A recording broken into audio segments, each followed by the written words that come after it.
দেখুন তালের কেক গুলো কতটা পারফেক্ট হয়েছে, একদম তুলোর মতন নরম। কেক যখন পারফেক্ট হবে তখন দেখুন এইভাবে চিপলে আবার পুনরায় কেকটা কিন্তু কত সুন্দরভাবে ফুলে উঠছে, কোনোভাবে ভেতরে গর্ত হয়ে যাচ্ছে না, একদম তুলোর মতন নরম হয়েছে। আপনাদেরকে একটা কেটে দেখাই, ভেতরটাও দেখবেন একদম জালিদার, কতটা মুখে দিলেই পুরো মিলিয়ে যাবে।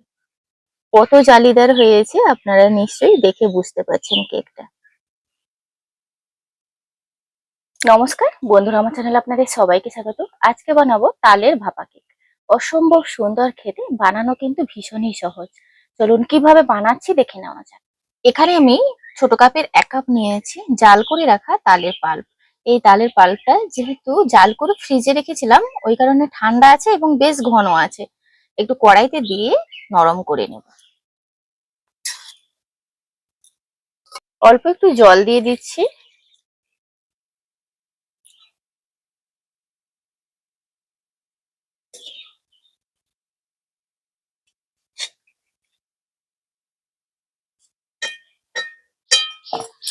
তালের পাল্পটাকে একটু শুধু নরম করে নিয়েছি আর গরম করে নিয়েছি, যেহেতু অনেকটাই ঠান্ডা ছিল।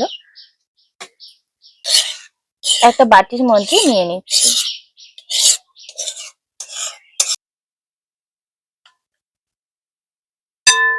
এটা গরম করে নেওয়ার কারণে বাকি উপকরণগুলো মিশে যেতে সুবিধা হবে। পাল্পের মধ্যে সামান্য পরিমাণে লবণ দিয়ে দিচ্ছি। দিয়ে দিচ্ছি ছোট কাপের 1 কাপ সুজি।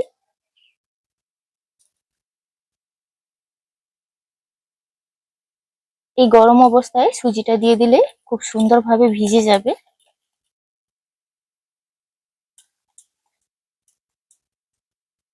এই সুজির মধ্যে 1 টেবিল স্পুন গুঁড়ো দুধ দিয়ে দিচ্ছি। খুব ভালোভাবে মিশিয়ে নেব, যেহেতু এটা গরম আছে। গরম মানে খুব গরম নয়, হালকা গরম।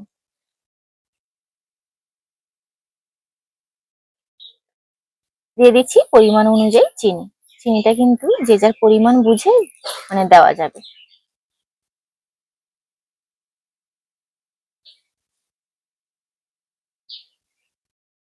চিনিটা দেওয়ার পর একটু জল কাটবে।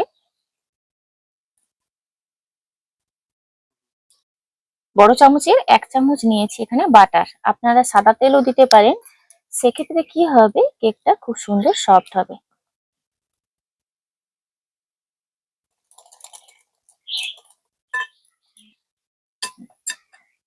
সমস্ত কিছু খুব ভালোভাবে মিশিয়ে নিয়েছি।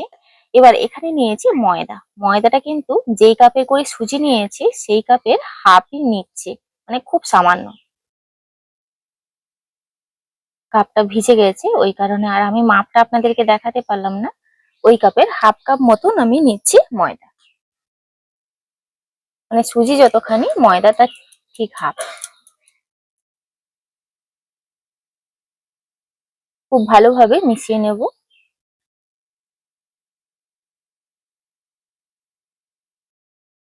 ব্যাটারটা আমি 5 মিনিট রেস্টে রেখে দেব।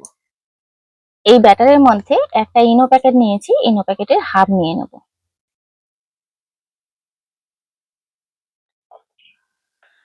খুব ভালোভাবে মিশিয়ে নেব।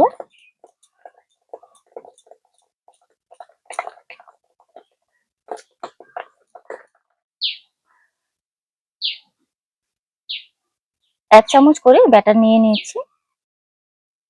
আর এখানে একটা আপ্পাম মেকারে আগে থেকে আমি তেল মাখিয়ে রেখেছিলাম।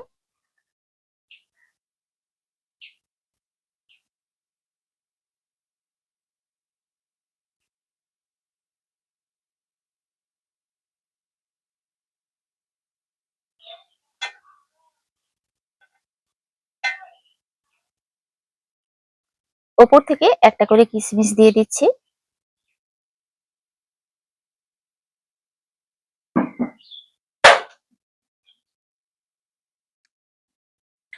পাঁচ থেকে 7 মিনিট ভাপাতে সময় লাগবে।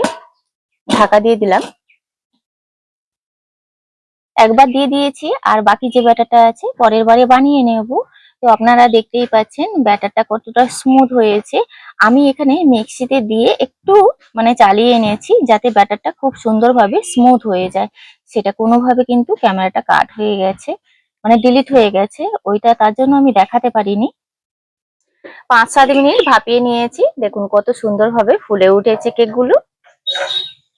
একটুখানি বাইরে রেখে ঠান্ডা করে নেব। চামচ দিয়ে এই সাইড গুলো একটুখানি এইভাবে ছাড়িয়ে নিয়েছি। তুলতে কোনো রকমের সমস্যা হবে না, একটু কিছুক্ষণ বাইরে রেখে এগুলো আমি তুলে নিচ্ছি। তো আপনারা দেখতেই পাচ্ছেন, পেছনটা দেখলেই বুঝতে পারবেন এগুলো একদম তুলোর মতন নরম হয়েছে।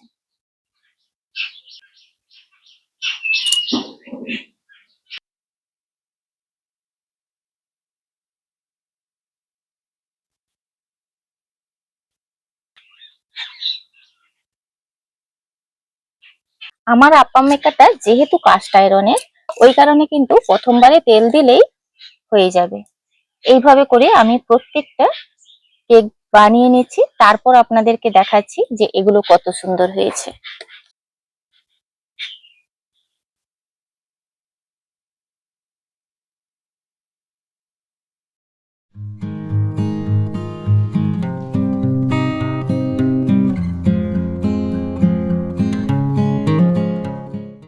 একদমই তুলোর মতন তালের এই কেকগুলো কতটা অপূর্ব হয়েছে আপনাদেরকে একটা কেটে দেখাই।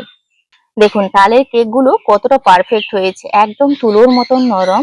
কেক যখন পারফেক্ট হবে তখন দেখুন এইভাবে চিপলে আবার পুনরায় কেকটা কিন্তু কত সুন্দরভাবে ফুলে উঠছে, কোনোভাবে ভেতরে গর্ত হয়ে যাচ্ছে না, একদম তুলোর মতো নরম হয়েছে। আপনাদেরকে একটা কেটে দেখাই, ভেতরটাও দেখবেন একদম জালিদার, কতটা মুখে দিলেই পুরো মিলিয়ে যাবে। কত জালিদার হয়েছে আপনারা নিশ্চয়ই দেখে বুঝতে পারছেন কেকটা। তো আপনারা দেখলেন তালের এই কেকগুলো কত সহজে বানিয়ে ফেললাম। আপনারা দেখতেই পেলেন ভেতরটা থেকে ওপরটা কত নরম হয়েছে, একদম তুলোর মতন। আজকের ভিডিওটি এখানেই শেষ করছি, দেখা হচ্ছে পরবর্তী একটা নতুন পর্বে। ভিডিওটি ভালো লাগলে লাইক শেয়ার কমেন্ট করবেন। আপনারা সবাই ভালো থাকবেন, সুস্থ থাকবেন, সাবধানে থাকবেন।